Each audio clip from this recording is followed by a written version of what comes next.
aga-aga. Ito talaga una ko na namang narinig. Ano ba naman yung pasmadong bibig na yan? Ano ba yan? Lawyering na ba yan kay kay madam? Eh baka kailangan niya talagang gawin yun. So yun ang papel niya. Oo. So nag-audition siya Oo. para maging full-blooded siya. May utos ba?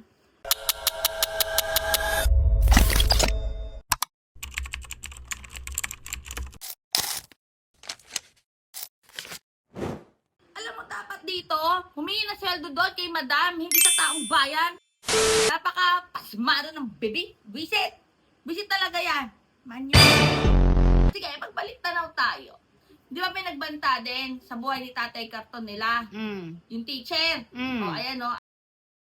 It should stop right now when it attains at this level na mismong presidente na ang inaatake. If you remember, dapat hindi maging halimbawa ito kasi naalala niyo nung panahon ni President Duterte, inatake siya ng isang guro. His life was threatened by a teacher.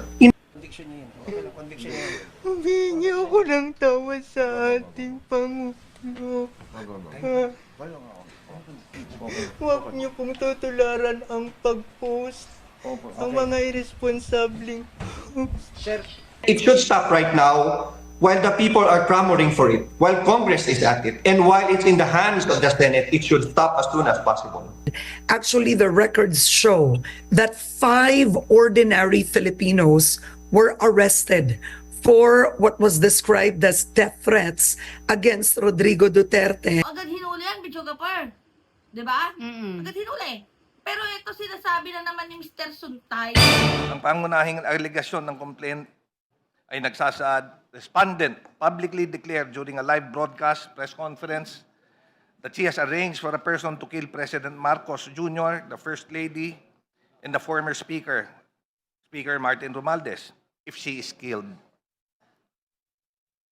Ito ang ginawang basihan ng Article 1 para sabihing may culpable violation of the Constitution, betrayal of public trust, at other high crimes. Pero kapag sinuri ito sa ilalim ng Rule 3, Section 5 ng Rules of Procedures ng impeachment proceeding, may malinaw na problema sa sufficiency in substance. Ang requirement ng rule ay may recital of facts constituting the offense charge. Hindi sapat ang statement na controversial or politically shocking. Sa complaint na ito, ang allegation ay speech lamang. Walang alegasyon na may actual hitman na kinuha. Walang maipakitang may agreement nga o conspiracy na ipatupad dito. Wala rin naipakitang may payment o arrangement na ginawa in order to facilitate such statements. Wala rin maipakitang weapon procurement o alleged overt act. Na pwede naman daw yun is a form of joke. Sabi nga, no joke. Oh, joke ba? Parang wala siyang bearing para maging grounds for impeachment. Ganun. Ito si Mr. Imagination. Diyos ko na.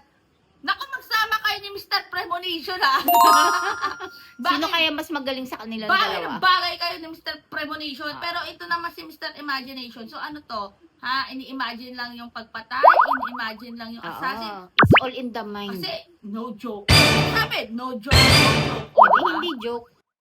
Makikita nyo dyan yung difference. Kapag ordinaryong tao, agad huli-huli. Oo, dapat lang. Kasi ordinaryo lang naman eh. Hindi pwede magsabi ng joke lang po. Hindi.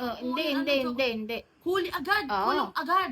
Pero kapag ang tao ay nasa posisyon or ang individual, kagaya ni Madam Sara Duterte, na Vice President, nakaupo, may posisyon, hindi pwedeng basta-basta hulihin. Ay, hindi pwede. Kasi may posisyon eh. Kahit sinabi na meron siyang inanong assassin, hindi pwede.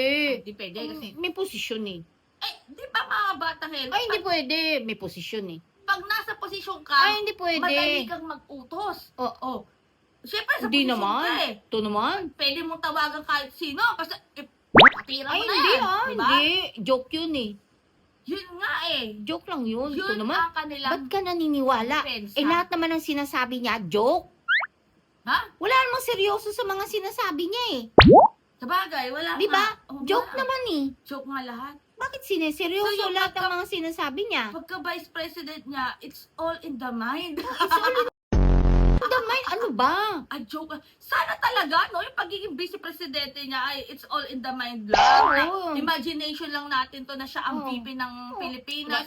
Imagination lang natin to na, Ikaw naman, oh, ikaw naman kasi. Masyado mong sineseryoso yung mga sinasabi niya. Pero medyo Hindi dapat naman. siniseryoso. Kahit alin doon, hindi dapat siniseryoso. Kasi hindi seryoso ang pagiging vice-presidente. kaya nga, joke. So, ibig sabihin, hindi talaga siya ang nanalong VP. Kasi di ba, joke? Ayun, yun ba yun? Diba? Hindi, joke yun. Ito naman, mali Oh. ka na naman ang intindi. Mali ka joke, na diba? naman. Mali. Mali na naman ang Tayo, intindi. Pero Siya ayun nga nga. yung presidente, siya yung vice-presidente, sila nga yung nanalo eh. Ay, teka lang. Ano? Basta comment nyo na kung ano masasabi nyo dyan dahil nag-iinit na naman ang dugo ko sa mga naririnig dito. Nag-iinit agad mo. Ito talaga si Mr. Suntay. Hindi ka Mr. dapat to. Imagination! Hindi to dapat na pasweldohin natin. Galing sa mga pinaghirapan nating taxes, tas ganyan kapasmadong bunganga. Pero clap tayo kay Mayor Joy Belmonte, Bicho ka pa. Ay, oo. Kasi hindi niya pinanigan eh. Mm-mm. Diba? Talagang ginawa niya ang nararapat. O, public apology. Oy, Pero kung mag-sorry hindi pa ka. sinabihan yan, Oh. hindi nga yan talaga Hindi mag-sorry. Kasi mag-sorry. daw i-take down ni Ann Curtis as compliment. Yes!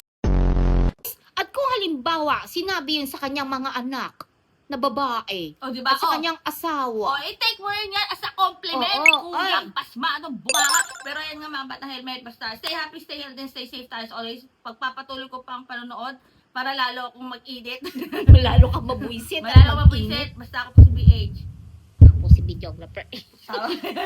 Basta, abangan nyo yung next vlog natin. Siyempre, mag-update tayo regarding kay Mayor Lenny Robredo.